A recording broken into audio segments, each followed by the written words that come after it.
Blue collar, white collar, black professors, white scholars, politicians, Dalai Lamas. Everybody in the whole wide world need hope if I be honest. I'm in that number. Hey, good day. Welcome to another episode of Rob Report. I'm your host, Robert BobTV Brown.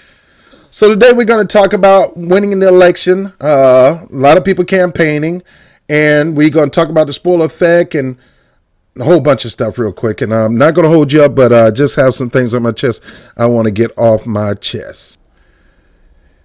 In the next 2 years, we're going to be campaigning for a new president. Whether we get a new one or not, it depends on how you're campaigning. Now, I'm nobody's campaign chief or nothing like that, but I do know some things from observation. What caused Hillary Clinton to lose that election? There's a whole bunch of factors. Go watch my dumb DNC mistakes. You'll see a couple of things. Being elitist, snobbish, people just, I can go on and on and on. But let's not make no mistakes. Let's talk about the voting. Now, a lot of people talk about the spoiler effect. Ralph Nader did a spoiler effect. So-and-so did a, what's his name? Ross Perot did a spoiler effect. Anybody that run 30 party, they accuse them of being a spoiler effect when they themselves, they are the real spoilers. They the one affected their own election. They don't never want to take blame. Everybody try to go through this study, even pay money to go through a study to see why a certain person won and another person didn't win. So case in point, let's take a look at this one. We're going to look at Reagan-Mondale. Let me get my butt out the way. All right, so let's look at the Reagan-Mondale example. Ronald Reagan had 54 million votes, 23% of the vote count for the entire election. Mondale had 16%. So Reagan spanked Mondale. Spanked him, had a 7-point lead. But the voter turnout was low. And why was the voter turnout low? Well, Mondale was a boring candidate who had no real policies of helping people. And therefore, he didn't energize anybody to get out and vote. So it was easy for Reagan to win with 23% and Mondale having 16%. Over here, if you look over here, it's a Mondale on your, if you look on your left, Mondale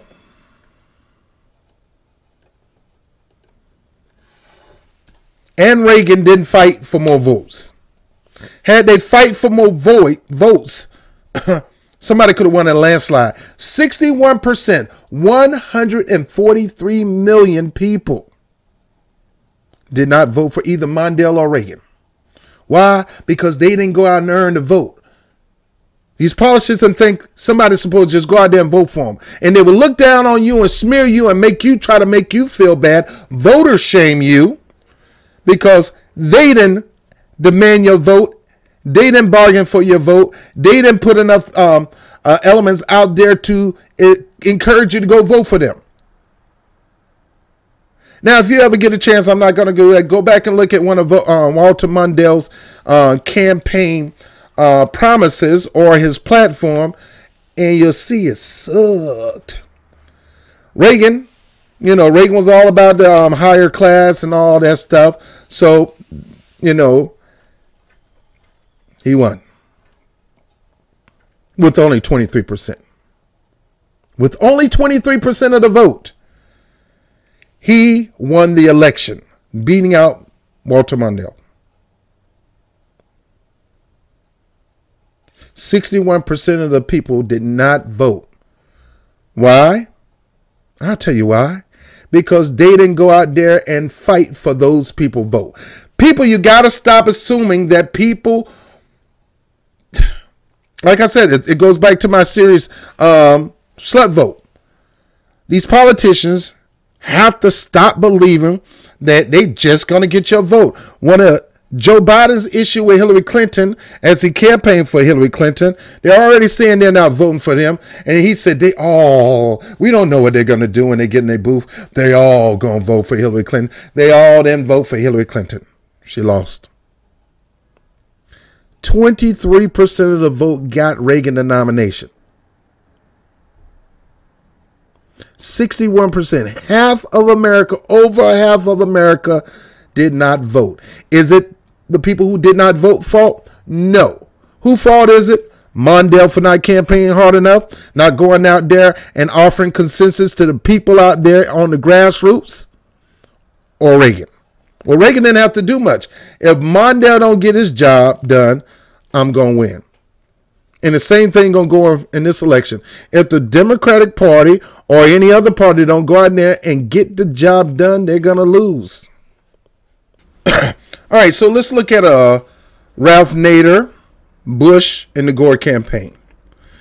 Gore won the election with 48%, but of course, you know, there was a whole bunch of BS with the challenging of the election and the Supreme Court and the him ceasing the election, the whole 9 yard, the whole process. When people were fighting for the count to keep going, he conceded.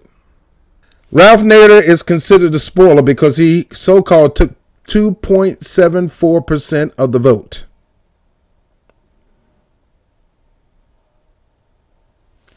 When in actuality, there was a lot of people who didn't vote.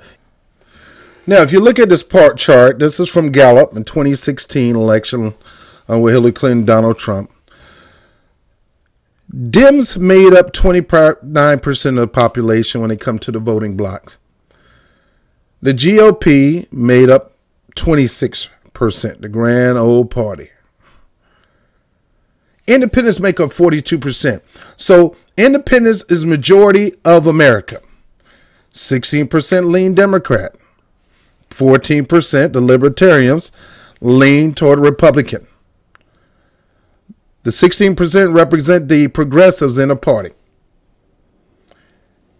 And that cuts the independent who's in the fence down to 12%. But the bottom line is independents make up 42%. Now we're going to come back to that chart in a moment. Let's go back to the real reason why Hillary Clinton lost. Hillary Clinton is represented in the blue, the Democratic. That's the amount of votes that they got. Donald Trump is represented in the red. Look at the gray. Now look at the little green. They say Jill Stein spoiled that. Well, Gary Johnson got more points than Jill Stein. So how did Jill Stein stop Hillary Clinton from winning when Gary Johnson helped take more votes away from independents, giving Trump the edge? See, it's not about somebody taking nothing from you. You don't owe nothing. Nobody owe you nothing. Go back to this. Independents make up 42%. Independents are made of three elements: progressive Dems, halfway progressive, halfway Republican. That's kind of me. I'm like in the middle. I have some conservative value, mostly progressive values. I'm in that 12%. Then you got those who lean GOP. Now, in this lean Dem 16%, a lot of people that are in the Green Party that believe in progressive platforms and things like that, you may find some of them voting Democrat. If that Democrat can run on a progressive platform and commit to it. If I was a person running for office, I'll be making all kind of consensus with the Democratic Socialist Party and with the Green Party and any other third party. Now, I know I'm not going to get anywhere with the Libertarian because they lean more toward a conservative view. Let me go back to this other chart that I just showed you. The reason Hillary Clinton lost, it wasn't Russia. It wasn't Bernie Sanders. It was because she sucked as a politician. You never assume that the gray area is going to vote for you. Trump didn't assume it, so he peeled off a little bit of that gray area, which is the purple slot that you see right here, which represent Gary Johnson and the Libertarian Party. Hillary Clinton, she could have got some of that green vote if she had some kind of concession with Jill Stein. Jill Stein reached out to allow Bernie Sanders to run with her. He turned it down. It didn't take much for Bernie Sanders to win that election. Let me come off this chart and we're going to talk a little bit. Now let's talk about this real quick and I'm done. It did not take much. Bernie Sanders worked his butt off to change that platform, to give them something that they can run on and win. Hillary Clinton just plop, spit it out of her mouth. Blank you, kiss my behind. I'm going to do it my way. That man worked hard to get them to change the platform and make the platform progressive, and it became the most progressive platform in the Democratic Party since FDR. But the point is, who calls the shot? The person running. And if the person running decide to do their own neoliberal, conservative, lightweight Democratic, lightweight Republican spiel, thinking they're going to win some Republicans, at the same time they're losing majority of the independents, which lean to progressive policies.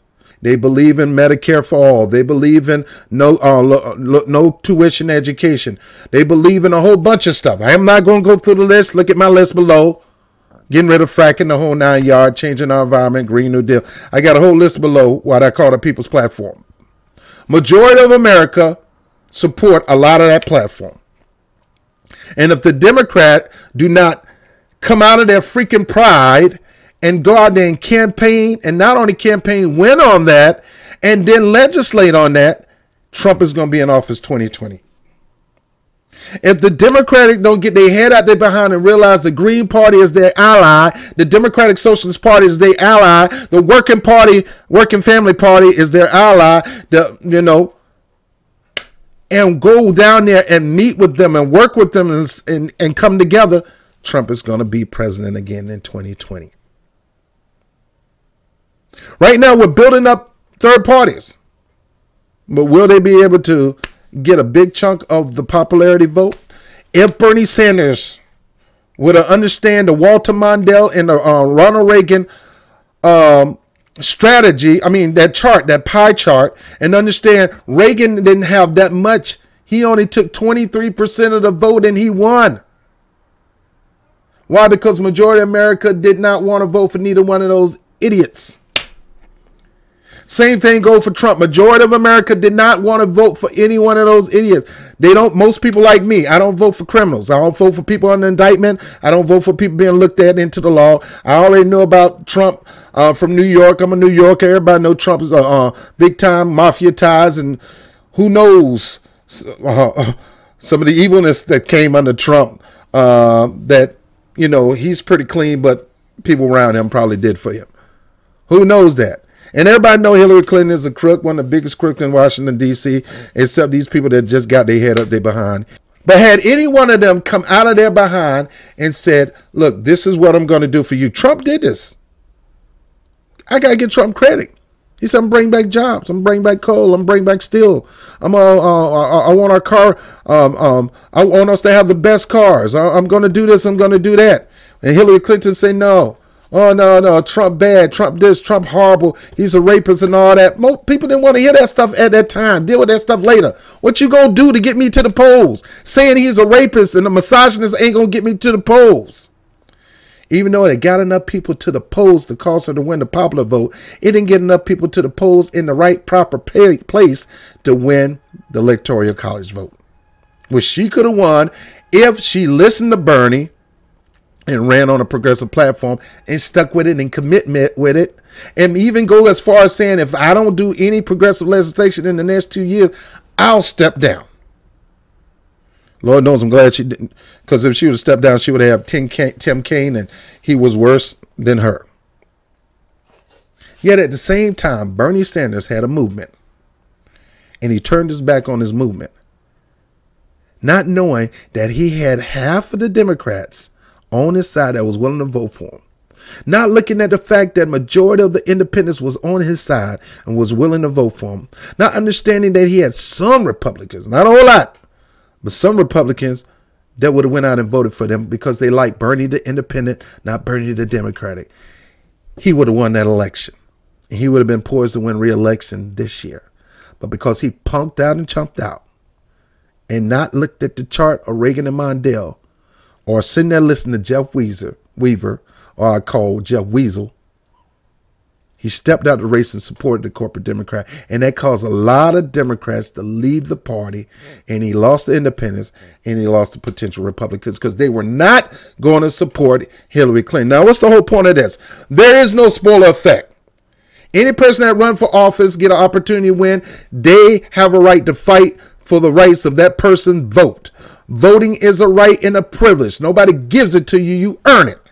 And if you don't get your butt out there, earn it, and make consensus with the people on the field, the people in the grassroots, you don't deserve to be president. You don't deserve to be president. You should never expect somebody to just vote for you because this person is evil or misogynist or a rapist no. You vote for me because this is what I'm going to do for you. I'm going to do this. I'm going to do that. I'm going to do that. If you do that, it don't take a whole lot for you to win. Since Walter Mondale and Ronald Reagan, Hillary Clinton and Donald Trump had the lowest turnout rates ever. People were not inspired to go out and vote. Had Bernie grabbed himself by the cojones and ran independent regardless to save America, he would have won. He would have won just as sure as I'm sitting up here talking to you. But he punked out. We can't have that this year. Whoever you are, politicians, I'm not your strategist. I don't give a crap about your party, whatever party you in.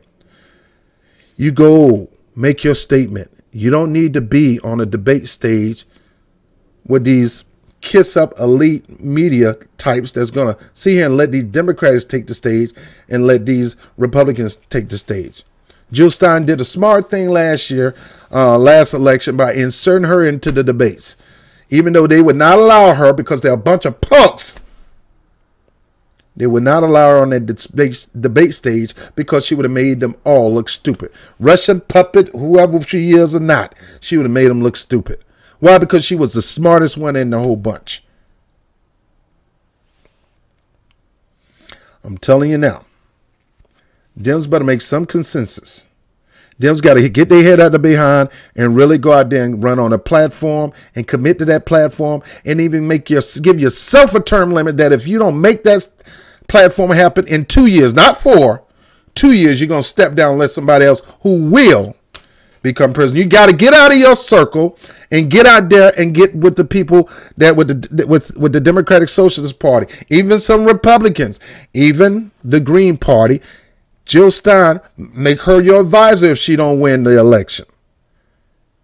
And listen to her and help America, because her platform and her heart is really to help the working people of America, even though the media is trying to smear her as a Russian puppet and they have nothing on her. That meeting she had in Russia was a peace summit. Because she's about peace and the rest of these neocons and neoliberals are not. People like John McCain and Lindsey Graham and Hillary Clinton and all them. No. So there's no spoiler effect. The spoiler effect is you not getting out there and earning your vote. You're assuming somebody's going to give you a vote. If you run on a progressive platform and commit to it and give yourself a term limit, people will vote for you. If you commit to getting a round table of other party leaders in your organization to help advise you and guide you and helping real people, you will win. But hey, who am I? I don't know nothing. I'm just a regular old Joe that know that Trump will be president in 2020 if you guys don't get your head out your behind.